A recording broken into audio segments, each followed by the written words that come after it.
अपघातानंतर मुंबई पुणे एक्सप्रेसवेवर 24 तासांपासून अधिक काळ वाहतूक कोंडी आहे। त्यामुळे एक्सप्रेस हायवेवरील फूड मॉलवर प्रवाशांची प्रचंड गर्दी झाली आहे। लहान मुलांचे देखील वाहतूक कोंडीमुळे मोठे हाल झाले आहेत। उर्से टोल नाक्याजवळील फूड मॉलवर रांगा लागलेल्या आहेत। चहा पाणी नाश्त्यासाठी मोठी गर्दी उसळली आहे।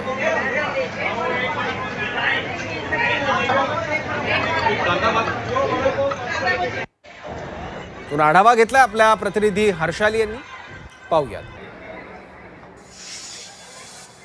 पुणे मुंबई एक्सप्रेस हायवेवरती मागील 20 तासाहून अधिक वेळ जो आहे तो वाहतूक खोळंबल्याचं पाहायला मिळत आहे।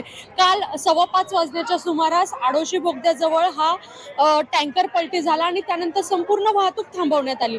मात्र आता 20 तास उलटून गेलेले आहेत। अनेक प्रवासी जे आहेत ते देखील या एक्सप्रेस हायवेवरती अडकल्याचं चित्र पाहायला मिळत आहे।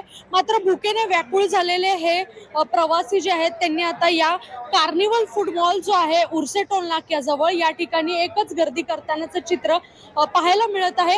या ठिकाणी कुपनला देखील मोठ्या रांगा लागलेल्या आहेत आणि त्यानंतर प्रत्यक्षात खाद्यपदार्थ घेण्यासाठी देखील मोठ्या रांगा लागलेल्या आहेत आणि प्रत्येकाला पहिल्यांदा आपल्याला खाद्यपदार्थ हवा आहे अशीच मागणी जी आहे ती प्रत्येकाकडून करण्यात येत आहे। त्यामुळे एकंदरीत जर पाहिलं तर या फूड मॉलवरती मोठ्या संख्येने हे प्रवासी जे आहेत ते देखील आल्याचं चित्र आहे। Chaitrali Rajapurkar, Zee media, Maval.